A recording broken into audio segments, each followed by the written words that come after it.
Olá a todos, obrigado novamente pelo tempo de vocês. Vamos começar já, deve se juntar mais algumas pessoas, mas eles vão entrando aí conforme o tempo passe.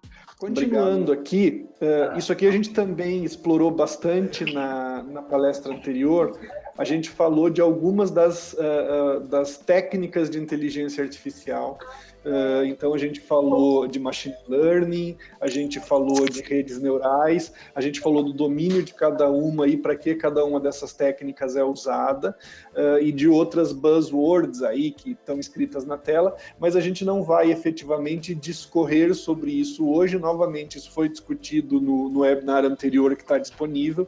Hoje a gente quer tratar de aspectos um pouco mais práticos, estamos apenas passando um pouquinho sobre o que a gente já falou.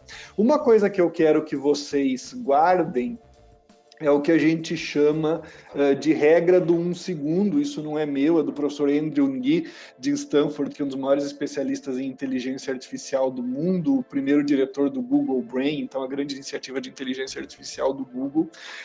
E ele explica que quando as pessoas falam de inteligência artificial, elas têm uma certa dificuldade de entender o que é que a gente consegue e não consegue fazer, e aí ele criou essa regra do 1 segundo. Então a inteligência artificial consegue fazer hoje qualquer coisa que nós humanos conseguiríamos fazer com mais ou menos 1 segundo de trabalho.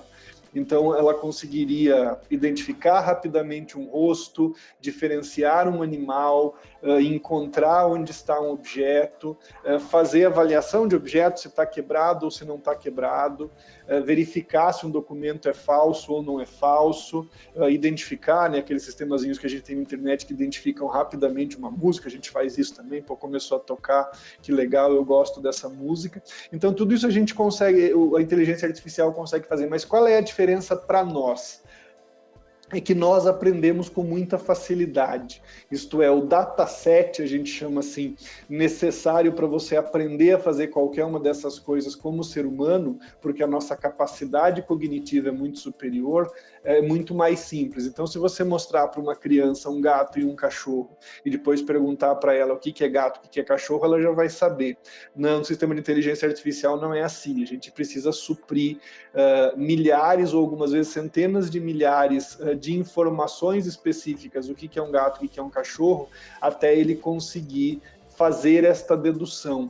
Então, a parte de treinamento de inteligência artificial é uma parte que não se menciona muito, mas é bastante complicado, e existem limitações que a inteligência artificial tem dificuldade de fazer ainda, mesmo com treinamento intensivo, e a gente vai, acho que no próximo slide, falar exatamente disso. Então, o que a inteligência artificial não consegue fazer? Qualquer tarefa que seja complexa. Então, ela não consegue responder um e-mail, ela consegue classificar um e-mail, ela consegue dizer se esse e-mail deve ir para suporte técnico ou área de atendimento ao consumidor, baseado também num treinamento estrito, mas ela não consegue criar uma resposta. Caro usuário, obrigado por estar aqui nesse webinar. Eu lamento que a gente tenha tido problemas técnicos, etc. Ela não consegue ela não consegue elaborar teses, ela não consegue diferenciar gestos, identificar intenções de pessoas. A gente fala de identificação de sentimento, mas identificação de sentimento em inteligência artificial ainda é eminentemente baseado em padrões. Então, assim, se a pessoa tem cara de brava, normalmente, mas não é brava, a gente não vai saber. A gente vai achar que ela é brava, e dependendo do vocabulário, das palavras que você usa também. Então, a gente consegue identificar numa frase, por exemplo, quando você fala um palavrão e depois fala mano, você sabe que na verdade o cara não está te falando nada grosseiro, é assim que vocês se tratam, porque são muito amigos. A inteligência artificial não vai ter essa sensibilidade. Então, no final das contas, a inteligência artificial, ela entende padrões, mas ela não entende conceitos. Existe uma diferença quando a gente trata de conhecimento humano entre esses. Eu não vou falar disso hoje, mas é interessante. Então, assim, mesmo quando a gente está falando de linguagem humana, a gente está mimetizando compreensão, a gente está imitando compreensão e padrões, ao invés de entender conceitos da maneira mais profunda que o ser humano faz, de maneira holística. Quer dizer, eu entendo o mundo ao meu redor baseado no conjunto de outros conhecimentos que eu eu tenho. Então, o que eu faço é encontrar e filtrar elementos de cognição e conseguir fazer com que eles ajam de maneira mais efetiva na compreensão do que está sendo pedido, mas sempre baseado em padrões. Muito bem, vamos começar então a falar agora de atendimento em áreas internas. Existem algumas diferenças de técnica e de avaliação quando se fala de áreas internas e de áreas externas. A gente vai focar hoje fundamentalmente no atendimento de áreas internas e depois a gente vai focar até um pouquinho mais, o próximo webinar vai ser sobre RH especificamente, mas a gente quer preparar vocês para dentro da realidade que se tem, dentro de uma área de suporte, de service desk, jurídico, RH, compras, encontrar o que é possível fazer, de que maneira é possível fazer, que técnicas eu devo usar e como é que eu começo este processo. Então, assim, a primeira coisa, é por isso que eu queria que vocês entendessem a regra do 1 segundo, é a complexidade da tarefa. Então, de fato, a gente consegue em inteligência artificial automatizar tarefas que são relativamente simples, a gente consegue automatizar workflows, a gente consegue automatizar FAQs, pedidos, processos específicos, processos de autorização, a gente consegue ir mais longe na capacidade de estender ou de contactar pessoas, a gente consegue ser ativo nessa busca, mas a gente tem que entender, principalmente quando a gente começa uma automação, que a gente tem que buscar tarefas que sejam relativamente simples, porque o processo de construção de inteligência artificial, e a gente está falando especificamente de bot, ele exige um treinamento muito estrito, como a gente também já mencionou. Então não adianta você tentar buscar tarefas que sejam efetivamente muito complicadas, o que a gente chama de nível 2 ou nível 3, porque a gente vai ter dificuldade de realizá-la. Se a gente conseguir encontrar o que eu chamo de pequenas vitórias, isto é, tarefas que têm um grande volume, relativa simplicidade e que eu consigo automatizar rapidamente, você cria dentro da organização, você cria dentro da corporação uma visão muito positiva do que está sendo feito, do que deve ser feito, uma boa vontade com relação ao processo de inteligência artificial, e isso permite que a gente faça ao longo do tempo uma construção maior. Quando a gente fala de atendimento especificamente, a gente usa uma coisa chamada cálculo de Erlang, em que a gente vai calcular o número de posições humanas que seriam necessárias para realizar um atendimento específico. Então a gente vai calcular elementos como tempo médio de atendimento, hora de maior movimento, dia de maior movimento, para que a gente saiba quantas pessoas deverão estar disponíveis para a gente conseguir fazer um atendimento qualquer.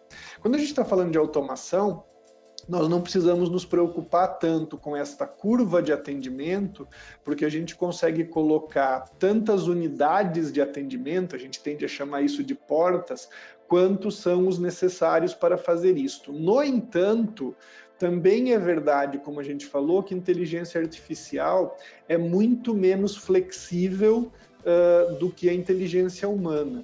Portanto, não adianta eu escolher dentro do nosso catálogo uma porção de itens que tem um volume muito pequeno, porque o treinamento disso vai acabar me custando trabalho, a atualização disso vai acabar me custando trabalho. Então, se tudo isso acontecer, não vale a pena eu continuar fazendo essa busca. Então eu tenho que buscar dentro do meu catálogo os elementos de maior volume e começar dentro dos de maior volume pelos elementos de menor complexidade. E daqui a pouco a gente vai falar como é que você diz isso para o seu usuário. Um outro elemento que é muito importante é a maturidade do processo. Então, nós já trabalhamos, obviamente, em dezenas de processos desses e raramente a gente tem o catálogo de serviços, o catálogo que vai ser entregue para o seu usuário maduro.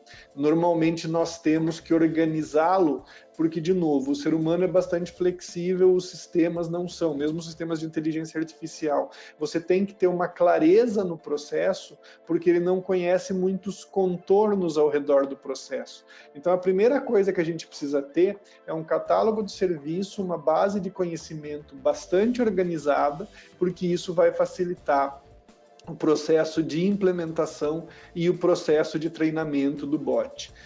E, finalmente, aqui nesse slide, a gente precisa avaliar a possibilidade de transação. Quando a gente falava de bots, sejam bots de voz, né, que a gente chama de URAs, ou sejam os chatbots, que são os chatbots de texto, eles eram eminentemente, no começo, informativos. Então, eles iam dizer como fazer alguma coisa ou eles iam te indicar para onde ir. Então, você gostaria do telefone da área de RH? Então, por favor, ligue para tal, tal e tal.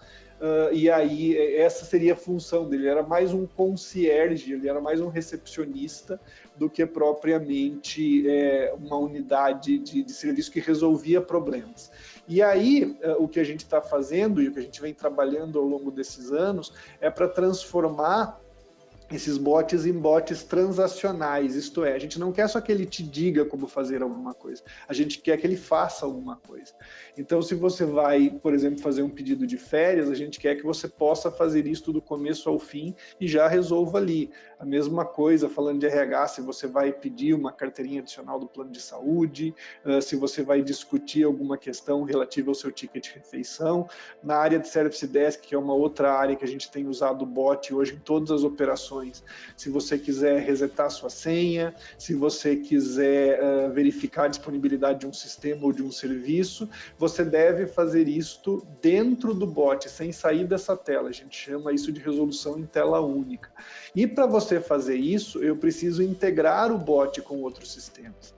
Numa grande empresa, você tem não um, mas uma infinidade de sistemas, alguns sistemas mais modernos, outros mais antigos, que a gente chama de legados, e eu preciso permitir a esses bots conversar com os sistemas. Então, eles vão ter que fornecer informação a esses sistemas e eles vão ter que obter informação de volta a esses sistemas. Quando a gente for mostrar os cases daqui a pouco, a gente vai explicar um pouquinho mais e mostrar graficamente como é que isso funciona. Isso envolve, obviamente, um conhecimento desses sistemas, uma capacidade técnica e uma avaliação das necessidades e da segurança desses processos, mas esta é a maneira efetiva de você gerar ganho com o seu bot. Se você não fizer assim, ele vai ser meramente informativo e o valor que ele vai ter, o ROI que ele vai ter, a gente vai falar daqui a pouco sobre isso, é muito pequeno. Então, ele tem que ter essa capacidade de conseguir interagir. E aí, falando dele aí, o retorno sobre investimento, né, o ROI.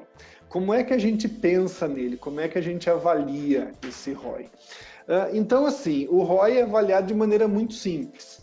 Eu preciso avaliar o investimento versus o volume que eu consigo resolver, vezes a adoção. E esse terceiro elemento é importante, até daqui a pouco a gente vai colocar um quarto elemento, que é a retenção. Porque não adianta eu investir uma soma substancial de dinheiro por um volume possível de chamados que eu vou atender com o meu sistema, só que eu não gero adoção. Isto é, o sistema está disponível, o sistema funciona, mas as pessoas não estão usando.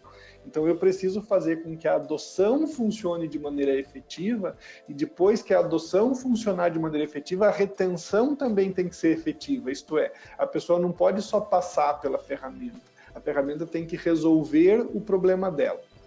Quando a gente trata de volumes e de processos internos, o ROI é um pouquinho mais complicado do que o ROI em processos externos, porque quando eu estou atendendo o usuário final de maneira geral, eu tenho volumes de atendimento muito altos. Então, quando eu tenho volumes de dezenas de milhares, centenas de milhares de atendimentos, qualquer melhoria marginal nesse processo de atendimento, 2 pontos percentuais, 5 pontos percentuais, faz uma diferença muito grande. E se isto faz uma diferença muito grande, eu não preciso me preocupar tanto com o volume de adoção, porque eu sei que ele é crescente ao longo do tempo se eu fizer um bom trabalho. Mas quando eu estou falando de volumes pequenos, quando eu estou falando de várias áreas internas dentro de uma empresa, a adoção precisa ser alta porque os volumes são menores.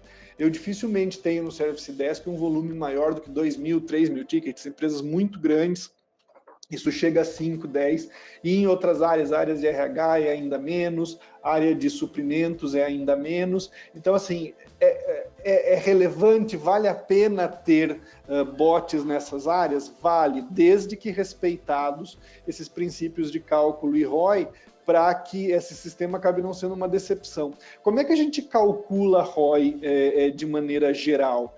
A gente tem uma maneira simples de fazer, a gente calcula que um atendimento, qualquer atendimento, ele custa de 10 a 15 reais, e aí a gente vai fazer o cálculo de quantos atendimentos são possíveis vezes a adoção. Só para vocês saberem, hoje a gente normalmente, quando lança um bot, a não ser que seja a URA, a gente vai falar disso daqui a pouco, quando a pessoa precisa optar por usá-lo, a gente tem uma adoção inicial de 10% a 15%, 12%, 11% são números bons, e a gente espera chegar a 25% num período de 6 meses, e 40%, 50% num período de 12 meses. A gente tem clientes hoje que desligaram atendimento por telefone em determinadas áreas, que são áreas que têm muitas requisições e poucos incidentes, isto é, muitos pedidos que não são urgentes e poucas demandas que precisam ser atendidas imediatamente. Então o bot consegue fazer a filtragem, consegue fazer a classificação e consegue escalar esses pedidos quando ele não consegue resolver para uma outra área que vai fazer o processamento e depois ligar para o usuário de volta. Então é extremamente importante que a gente calcule não só quanto dinheiro a gente vai colocar na frente, mas que a gente escolha adequadamente o nosso catálogo e que a gente gere uma adoção efetiva, e essas coisas elas estão ligadas. Vou explicar para vocês por quê. Imagine que a gente tenha 10 tipos de demanda que podem ser atendidas pelo nosso bot. Vamos dizer que é uma área de suprimentos. E a gente escolhe fazer uma experiência com uma só dessas demandas ou uma classe de demandas específica. Seu usuário vai entrar no bot, vai testar o bot e 9 em cada 10 vezes ele não vai conseguir encontrar o que ele está procurando. Qual vai ser a conclusão do seu usuário? Que esse negócio não funciona, eu não volto mais.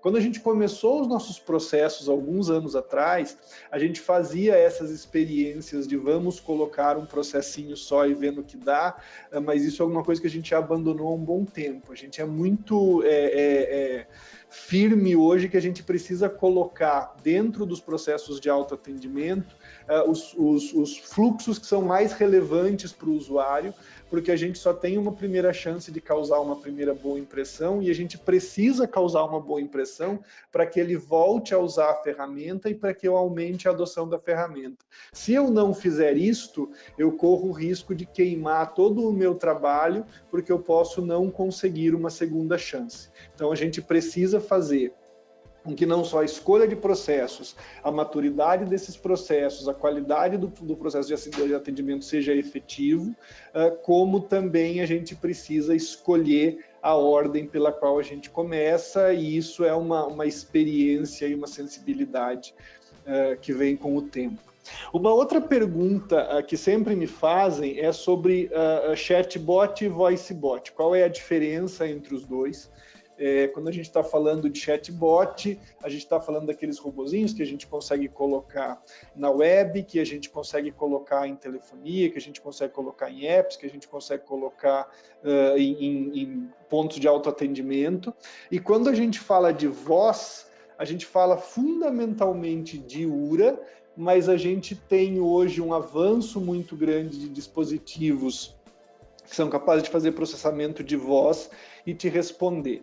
Muito bem, qual é a diferença e como é que eu opto por um e outro? Então, quando a gente começa por voz, e a gente vai se focar mais em URA, hoje a primeira coisa que eu tenho que é interessante é um volume maior disponível, isto é, as pessoas estão acostumadas já a ligar pelo telefone, e se elas forem atendidas por um robô, tudo bem, o que a gente precisa fazer hoje é aumentar a capacidade deles de trazerem um conteúdo mais rico e de maneira mais simples. Então, não ficar falando diz que 1 para isso, diz que 2 para aquilo, diz que 3 para aquilo, num loop infinito, mas tentar fazer com que a pessoa possa mais rapidamente encontrar o que ela busca, falando e digitando um pouquinho se necessário, mas quanto mais fluido eu transformar esse processo, melhor. Então, eu tenho um maior volume disponível, e se eu tenho um maior volume disponível, se eu tenho mais gente usando essa ferramenta, porque é a ferramenta que as pessoas estão acostumadas a usar, eu tenho uma adoção inicial melhor. Então, as pessoas vão usar a ferramenta, vão transacionar mais com essa ferramenta, vão experimentar mais essa ferramenta. No entanto, você tem dois pontos que depõem contra o voice bot, ou que pelo menos devem ser avaliados. O primeiro é que o custo de implementação é muito mais alto. Enquanto o custo do chatbot é relativamente modesto, porque os sistemas web, os aplicativos, eles são mais baratos de rodar, eles são mais simples de rodar, eles são mais simples de integrar. Normalmente, os sistemas de voz eles têm um custo de implementação que envolve uma infraestrutura mais cara, que envolve integração com sistemas de telefonia, que exige um tuning muito mais complexo, porque o tuning do sistema de voz, isto é, a melhoria contínua do sistema de voz, não está apenas relacionada à parte lógica do bot, isto é, não é só a capacidade dele entender linguagem humana, mas é a capacidade dele entender voz humana e particularmente voz humana através de um sistema telefônico como o brasileiro, que é muito frágil.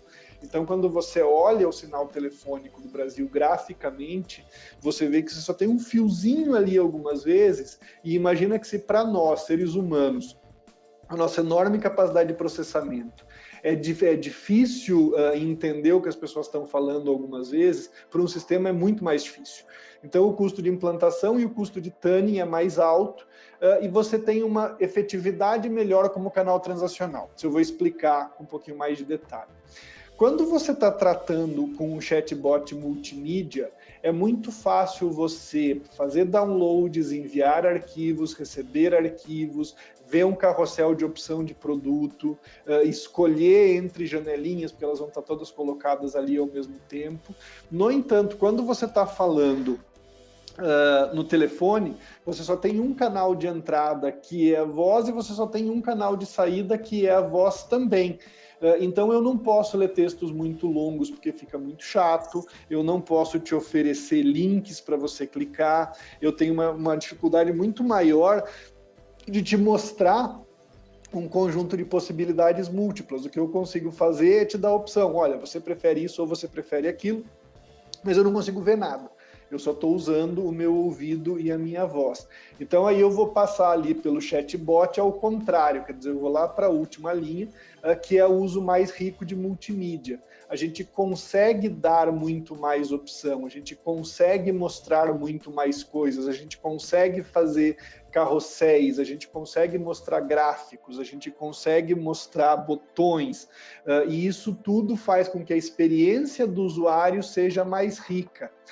E a implementação do chatbot também é muito mais simples, exatamente porque o tuning dele, particularmente quando você está usando uma boa ferramenta, é mais simples também. Eu tenho que me preocupar com o aspecto, digamos, cognitivo do bot, mas eu não tenho que me preocupar com o aspecto físico, que é a capacidade que eu tenho de transformar a voz, em primeiro lugar, em texto e depois ele entender, que é assim que funciona quando você está usando uma URA. Não é que ele entende voz no sentido estrito, eu vou ter que transcrever isso para texto, imputar no bot, fazer com que ele sintetize e te devolva. Então a implementação do chatbot ela é mais simples, portanto ele consegue uma retenção melhor. Então o grande desafio do chatbot é a retenção, é a adoção, é fazer com que as pessoas migrem para ele. Mas hoje a gente consegue garantir, nos muitos projetos que a gente tem, que uma vez que o usuário migre para o chatbot, ele fica e continua no chatbot.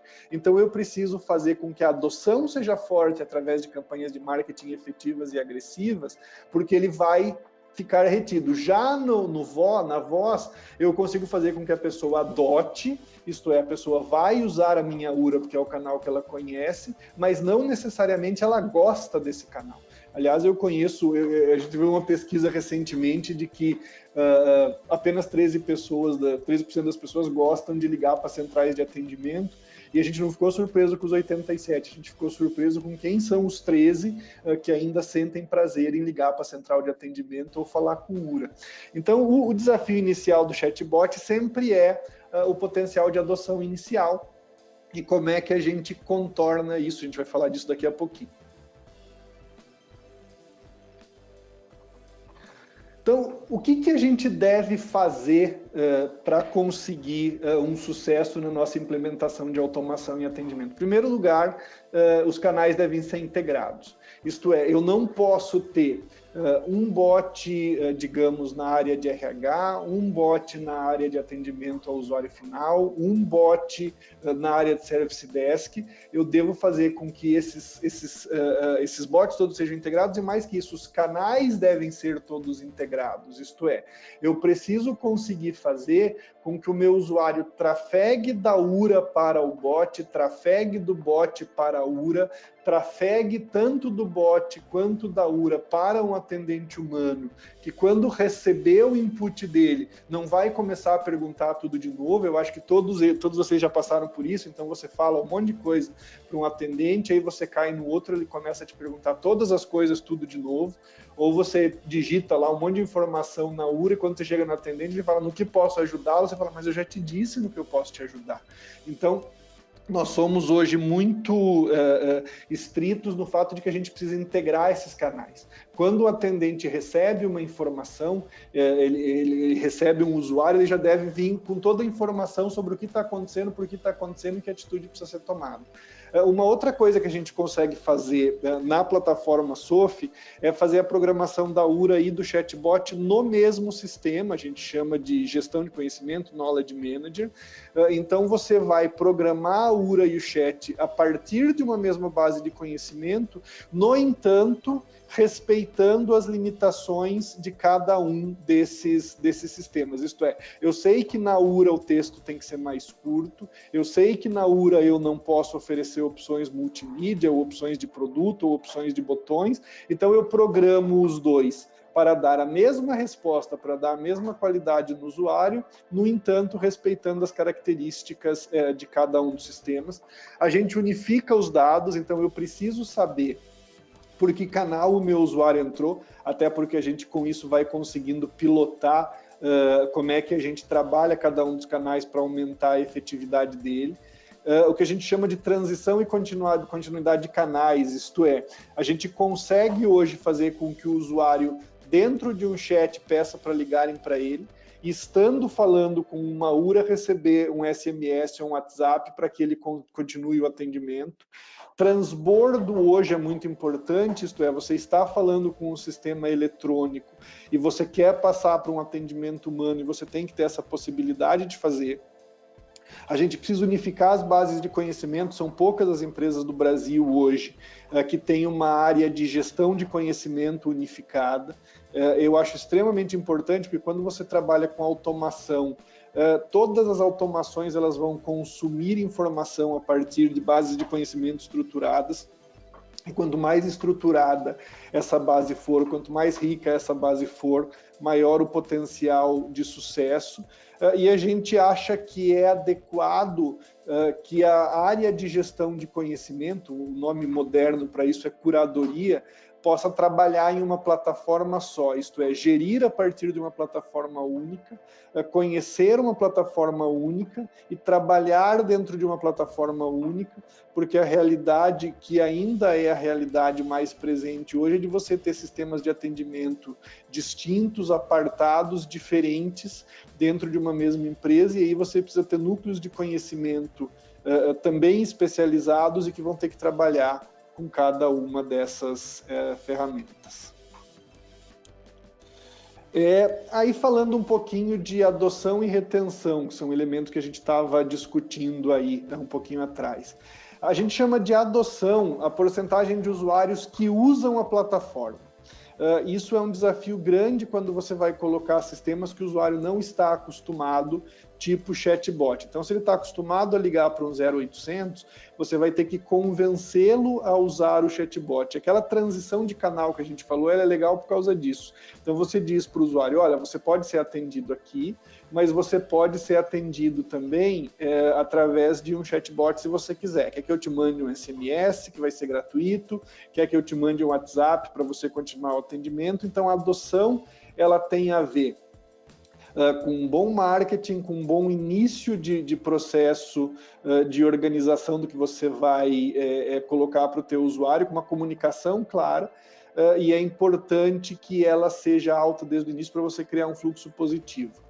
O segundo, que a gente chama de retenção, é a quantidade de tickets que a plataforma efetivamente resolve. Porque não adianta você ter um bom bot e todos os usuários, ou um percentual importante desses usuários vão passar pelo bot e pedir para falar com o humano, ou pedir para que você ligue para eles de volta. Porque eu estou tendo dois custos. Eu estou tendo o custo de manter e sustentar o bot, e eu estou tendo o custo do suporte que vem por trás dele. Então, o nosso objetivo é fazer com que os seres humanos se concentrem nas tarefas que são mais complexas, nas tarefas que demandam tomada de decisão, nas tarefas que demandam busca por imprecisões, por erros, e não que eles realizem as tarefas que são repetitivas. As tarefas repetitivas, elas têm que ficar retidas no bot, seja esse bot uma URA, seja esse bot um chatbot, seja um totem de autoatendimento. Então, esses dois elementos, eles são importantes. Para que esses dois elementos eles funcionem bem, a primeira coisa que a gente precisa fazer é um marketing adequado. A gente precisa comunicar o que vai acontecer para o nosso usuário e comunicar continuamente. Então, a gente não pode só dizer uma vez e depois a gente para.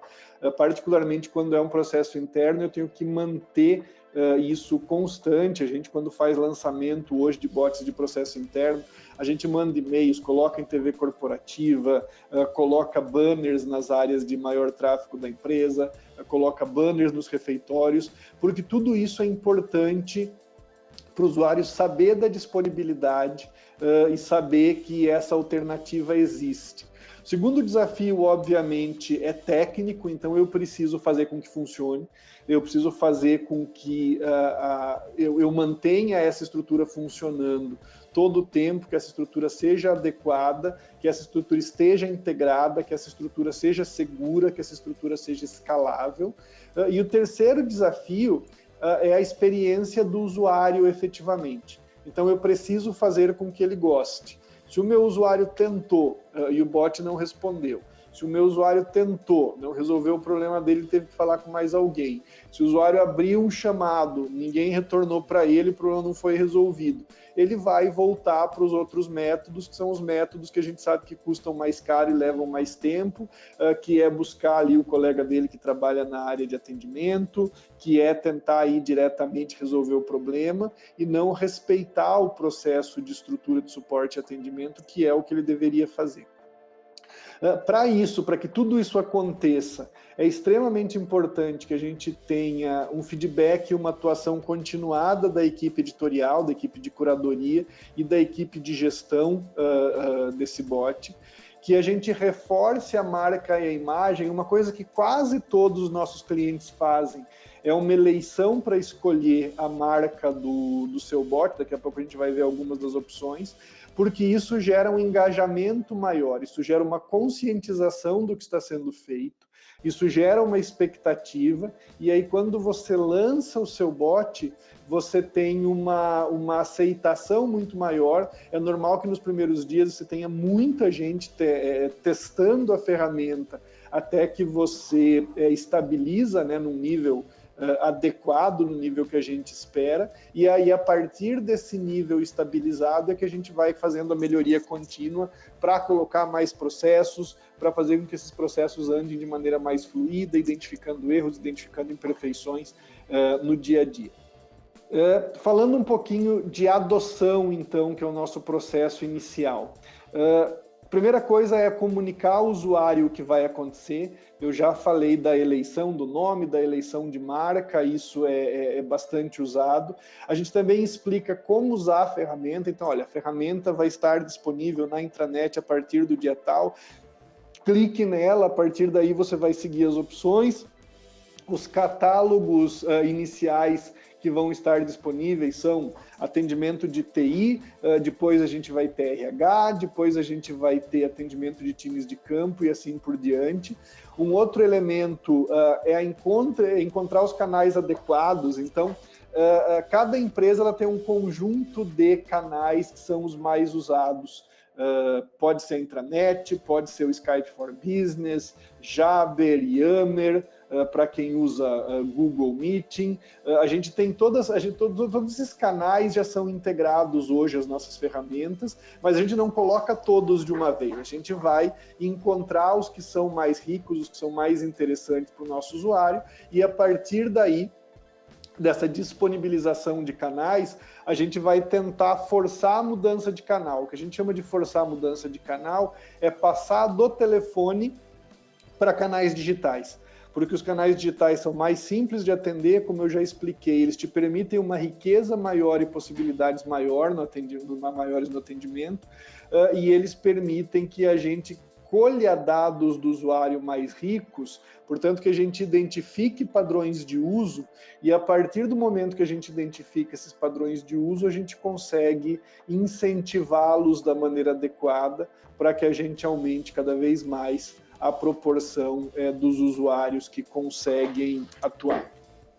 Com relação à retenção, a gente precisa sempre começar com um catálogo que seja relevante para o usuário. Então, o usuário precisa ter possibilidades de resolver problemas que são problemas reais dele. Não adianta eu colocar lá um bot para dizer qual é o telefone da controladoria ou alguma coisa assim, porque isso será raramente usado, na verdade vai ser mais uma imagem que vai estar parada ali sobre a sua intranet e não vai gerar nenhum tipo de tração junto com o seu usuário, por isso a gente precisa identificar processos vencedores, a gente precisa fazer com que esses processos possam ser realizados ou solucionados do começo ao fim. Quanto mais eu for rico na minha capacidade de solucionar e não apenas na minha capacidade de informar, maior adoção eu vou gerar. Eu tenho que ser sempre muito transparente sobre as imprecisões e sobre as limitações da ferramenta. Numa implementação recente no Boticário, eles tiveram uma ideia, eu vou até mostrar um pouquinho mais dessa ideia daqui a pouco, muito legal de colocar o bot inicialmente como um bebezinho. Então, quando você fala com o bot, ele diz lá, chama BET, ele diz, olha só, a inteligência artificial é um processo continuado, eu acabei de nascer, eu sou pequeno ainda e tem coisas que eu não entendo muito bem. Então, por favor, se eu errar alguma coisa, tenha paciência comigo. E isso gera uma visão muito positiva do trabalho que a gente está tentando fazer, e é por isso que a gente sempre escuta o nosso usuário muito também. O usuário sabe o que é bom para ele, o usuário mostra, a gente diz que ele vota com o dedo, né? Ele vota clicando, ele vota falando com a ferramenta, então a gente precisa ouvir o que é melhor para ele, e a gente sabe que na implementação de qualquer processo de bot, a gente vai ter algumas semanas sempre de melhoria, de maturação, até que ele chegue no nível que a gente considera ideal, porque cada empresa, cada organização tem um conjunto de características peculiares, e por mais que a gente esteja próximo, por mais que a gente tente capturar essas características, a gente vai conseguir realmente fazer isso e entender a partir do momento que essa ferramenta foi colocada em produção, e é por isso que a gente diz sempre para manter a consistência no marketing. Então, não fala uma vez só e depois para. Fala o tempo todo, mostra as melhorias, diz o que mais entrou, relembra as pessoas que elas podem usar essa ferramenta, porque é importante que elas continuem tentando e que elas continuem dando esse feedback também. Continuando aqui. Quando a gente fala de área de suporte a bots, a gente tem uma visão hoje complexa desse ambiente.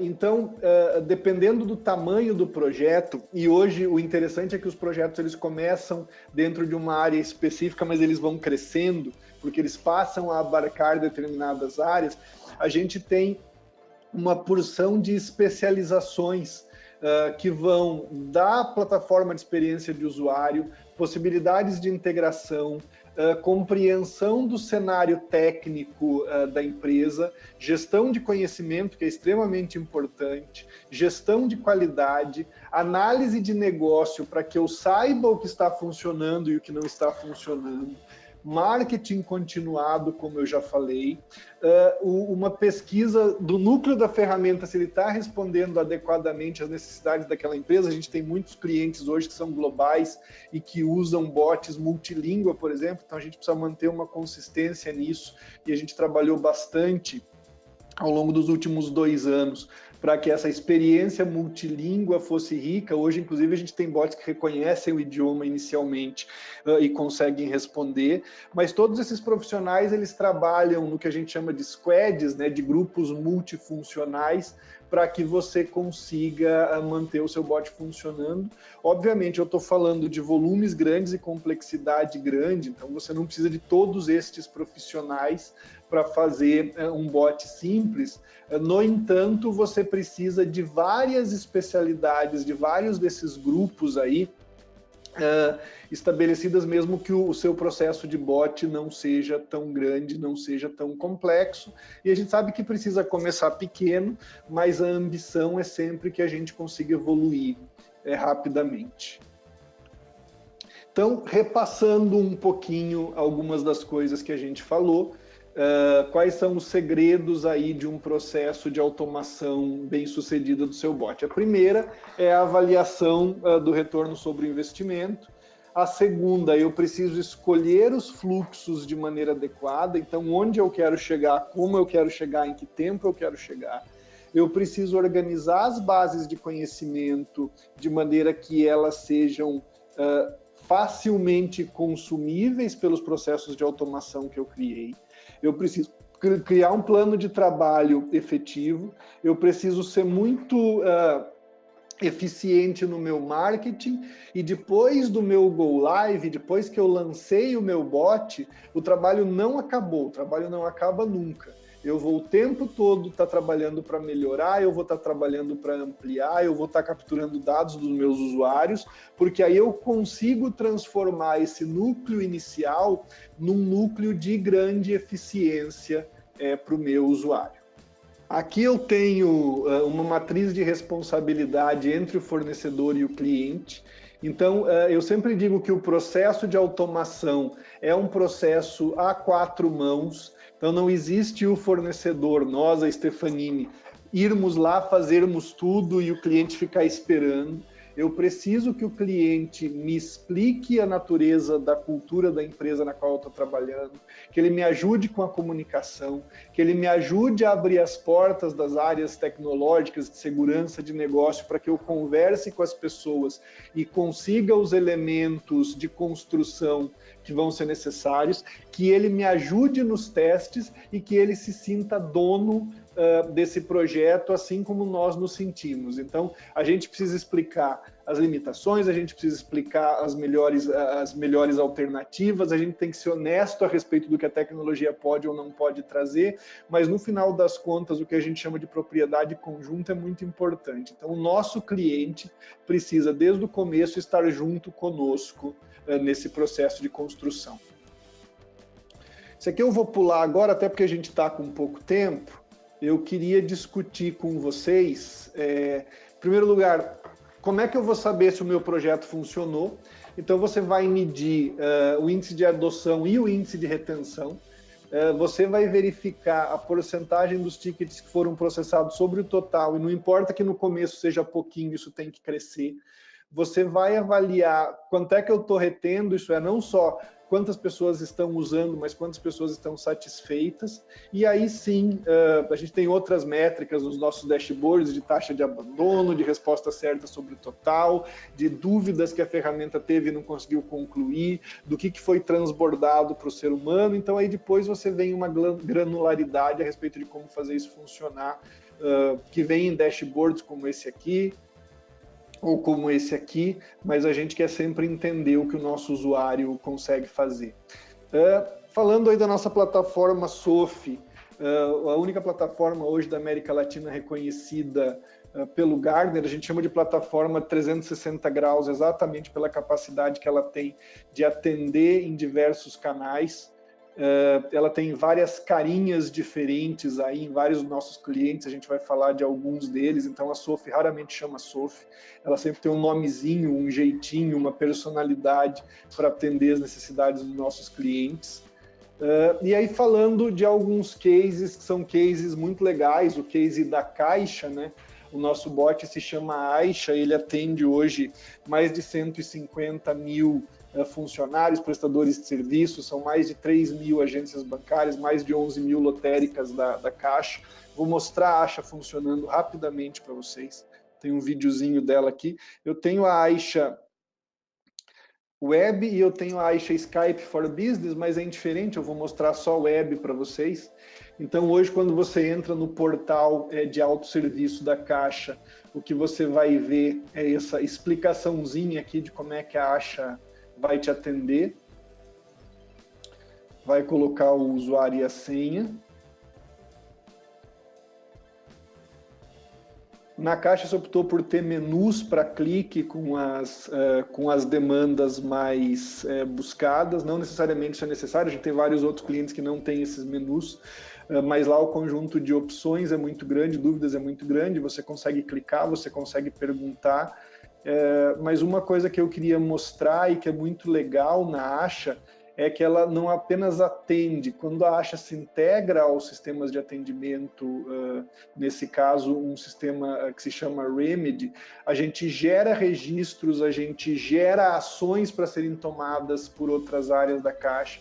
Então é um processo que é muito rico, vocês estão vendo ali que é o assistente virtual que fez o atendimento, é um processo que realmente vai de ponta a ponta, não só de atendimento, mas de atendimento, de métrica, de tomada de decisão, de resolução, para que a gente consiga fazer o papel que foi designado no processo de atendimento. Então não é só ser um concierge inicial, que a gente diria como fazer alguma coisa, ela realmente faz. Vocês vão ver que no final do processo ela manda um e-mail para as pessoas perguntando se tudo foi bem ou dizendo que tipo de ação deveria ter sido tomada.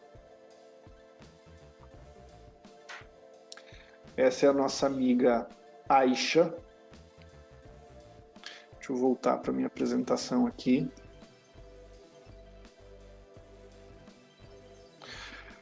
Um outro case recente é do Gentil, da Rede Globo, também atendendo inicialmente as áreas de operação, suporte e tecnologia do Grupo Globo.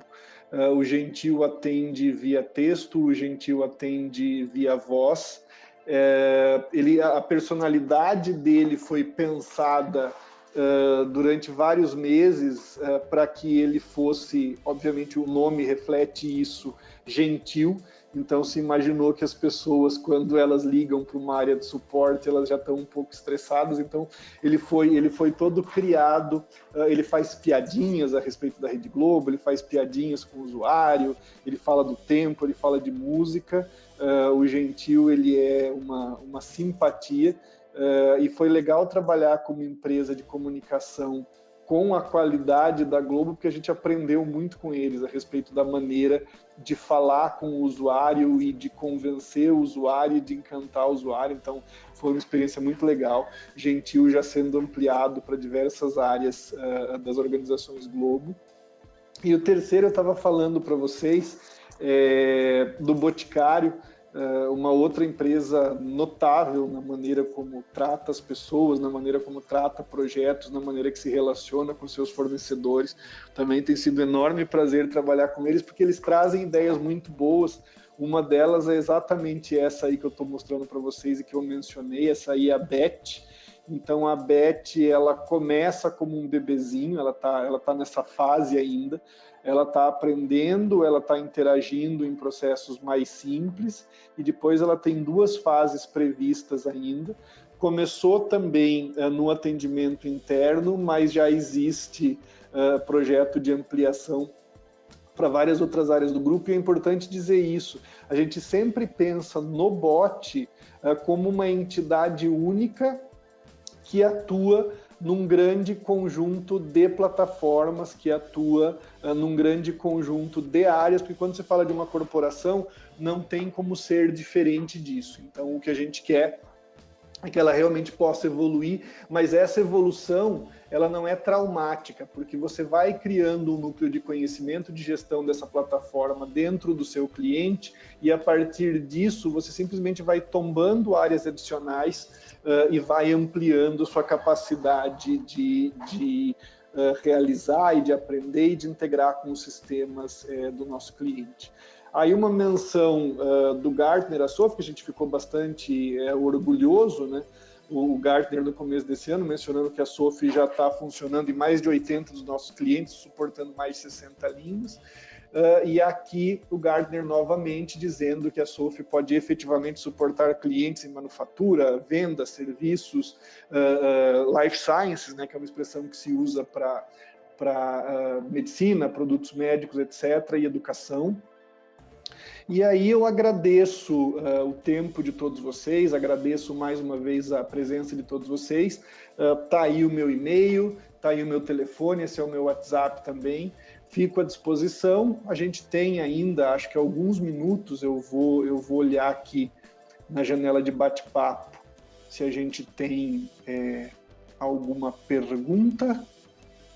E aí agradeço a todos vocês que estiveram. Perguntar aqui para o pessoal que está me assistindo se a gente tem alguma pergunta registrada. Se não, sintam-se livres para entrar em contato. Vocês vão receber daqui a pouco um formulário de avaliação da palestra. É importante para a gente se vocês puderem preencher. E permaneço à disposição, eu, a Stefanini, de cada um de vocês. O que for necessário, quiserem nos contatar, será um grande prazer. A gente deve continuar esses webinars. Muito, muito obrigado a todos.